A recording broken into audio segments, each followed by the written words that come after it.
Church here, and welcome to the Game Grinder, and today we'll be talking about my Midwest Gaming Classic 2019 experience. So the Midwest Gaming Classic is the largest video game convention in the Midwest. The last 3 years anyways, it's been hosted in Milwaukee, Wisconsin in April, and it's basically a must-go activity for me every year. Lots of friends, video games, it's a blast. So the convention itself was on the Saturday and Sunday, but the Thursday before, Jason of Corpse Sled Gaming came down from Canada to my place. We were able to play some video games. We played through King of Dragons and beat that. I'm glad to say I finally beat that. That's one of the games included in the Capcom Beat 'em Up bundle. And then that Friday morning is when we were going to drive to Milwaukee from the Twin Cities in Minnesota. Lucky for me, much like the year prior, Minnesota had just gotten a blizzard. It was about like 1 to 2 hours where we were dealing with some snow and some rain. I think we saw 11 semis that have went into the ditch, rolled over, flipped, jackknifed, whatever. But the drive actually wasn't too bad. So once we got to Milwaukee, we actually met up with Justin.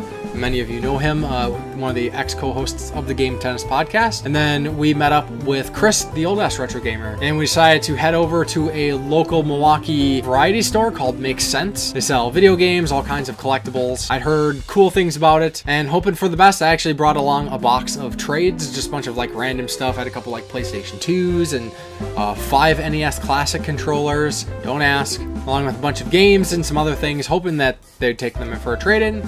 Sure enough, they did. They gave me a pretty fair price considering that I was going to do store credit only, and I was able to get a bunch of things, knocked off a couple things from my MGC wish list, which was pretty awesome. But yeah, I would definitely say if you ever find yourself in Milwaukee, check out Make Sense. So then after that, we went back to the hotel, again, met up with Justin, and we all went to a restaurant to get some food. Had a great time doing that. Then we went to the convention area to try to get our badges a little bit early so we wouldn't have to kind of deal with the craziness of Saturday morning. And I will say everything was kind of set up and laid out a lot better this year. No like confusion, no crazy congestion in the hallways. We're basically able to walk right up, get our VIP badges since we were going to be presenters, which was nice because one of the convention staff was like, hey, I put your guys' photo on the website. I know who you are. Come on over, get your badges. So that made it super easy. Then Jason and Chris had run over to check out the arcade hall. Justin couldn't go in there because he didn't have a VIP badge because it was a Friday night activity thing. And as we were waiting for those guys to come back, I actually ran into Josh of the Game Huggers. Some of you might know him. He has a YouTube channel and he is super involved with the PC Engine community. Years prior, the PC Engine community actually had kind of like their own area set up with consoles and games, but not this year, unfortunately. So then after that, me, Jason, Chris, Justin all went back up to the hotel room, decided just to hang out, have some drinks, end up watching a bunch of Key and Peele instead of playing video games, but you know, we had fun nonetheless. So then on to day 2, kind of the big day of MGC, the Saturday. Getting up bright and early to get some food and hitting that vendor hall. This is kind of the mecca of retro games, modern games, collectibles, art, pretty much everything video games. I previously made a video of the things that I was looking for, and I was able to find a few things off of my list, but not everything. And as we kind of split off and we're doing our own things, went around and talked to a bunch of the Minnesota collector group people. I want to give a shout out to Dennis, Charlie, Lewis, Cliff, Tom, and Jesse, and Amanda. I believe that was everybody. I ran into Ben from the Midwest Retro Gamer Society group, and then it seemed that a few people converged to this one area at the same time, and I ran into Jason again and Chris. Also ran into Back in the Day Gamer, as well as Captain Algebra.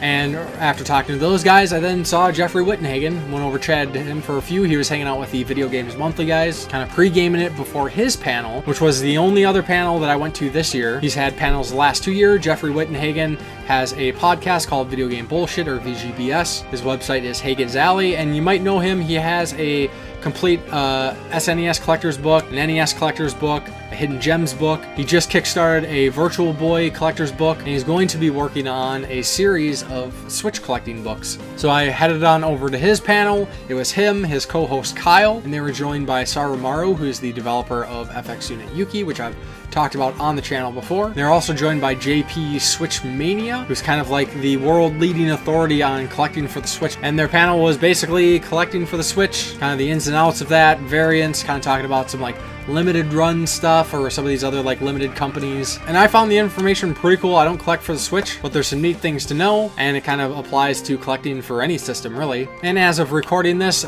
Jeff did upload the audio version of the panel to his podcast, so definitely check that out if you get the chance. And then following the panel, since I forgot to do it last year, I made it a point to get a picture with Sarumaru this year. And then we decided to go back to the vendor floor, do some more game hunting until later that evening, where Chris the Old Ass Retro Gamer had organized a meetup. Last year there was a place called 42 Ale House that there was a Cartridge Club meetup at, and he thought it would be cool to have another meetup similar to that. This time basically including a bunch of YouTubers, the Midwest Retro Gaming Society group, the Minnesota group, and I think the Iowa group were all included. We didn't think a lot of people would show up, but we were mistaken. And unfortunately, the restaurant staff wasn't really equipped. I mean, they had the space, but they only had like 2 servers working, and they did have like this big activity room, but I guess we had to like rent it or something. So because we didn't do that, they kind of split us up into 3 little groups, which is what it is. I tried to make my way around to talk to everybody. A lot of people are just kind of floating around, but it was a great time. So many people showed up, and I wish I had a chance to spend more time with all of them. But I do want to give a shout out to people there that were there. I didn't get everybody's names. There's actually a great photo if you look up Video Games Monthly on Facebook or Twitter or Instagram. They actually took a picture and they're like, hey guys, we want to take a picture, we want to tag everybody, get it out there. But as far as people you might be familiar with, there was me, Jason of Corpse Flood Gaming, Chris the Old Ass Retro Gamer, Musty Hobbit of Second Breakfast, Taylor of Rising Blue Phoenix, Captain Algebra, The Game Beaters, Gaming Off the Grid, Megadan, Back in the Day Gamer, It's Rocket Sauce, Nintendo Hodge, Julian Vega, John Aguilera, Tesseract Unfolded, and there were some others that I think were friends of friends kind of folks that I didn't really get to talk to too much. There's a couple guys from the Midwest Retro Gaming Society group that I talked to, and I'm sorry guys, I forgot your names. If by chance you see this video, hit me up. I can put your name to the face, and then I definitely won't forget. So yeah, so that was a lot of fun. But then afterwards, myself, Chris, Jason, again, went back to the hotel room along with Justin, this time playing some Retro Pie, just hanging out, basically getting pumped for Sunday. So then Sunday was kind of the big day, as I mentioned. Again, I was going to be part of another panel this year. Again, thanks to Chris, the Old Ass Retro Gamer, for putting this together and including me. And this year it was me, Chris, Jason of Corpse Flood Gaming as a moderator, returning Musty Hobbit of Second Breakfast, and joining us this year was Captain Algebra and Taylor of Rising Blue Phoenix. And our panel was Midwest YouTube Gamers, a survival guide. Similar to the last couple years, we basically just talked about some of the basics of starting a YouTube channel, of maintaining a YouTube channel, including a few deeper topics to kind of share some insights. We try to expand on the information that we've shared in years prior while presenting the basics, and I think things went pretty well. The rest of the guys did awesome. I had a few talking points, and a couple of them I kind of choked a little bit. Everything's cool until I get up on that stage and a bunch of people show up, and I kind of get tunnel vision. My mind kind of goes blank. When it came my turn to talk about things, I had the gist, but there's some more like in-depth details that I wanted to go into that it kind of just flushed out of my brain. Fortunately, they formed into cohesive sentences, but if you rewatch the video, I think you could tell where I kind of lose myself a little bit. I think overall we did a great job, and it's awesome to see so many people show up. Every year we get more and more people, and I definitely appreciate the support from fellow YouTubers who showed up to support us. So thank you very much for that. And of course, again, thanks Chris, my fellow panelists, and Midwest Gaming Classic for the opportunity. And then afterwards met up with PK of PK versus the World. It's always great to see him. And since I didn't get a picture the previous night with Tesseract Unfolded,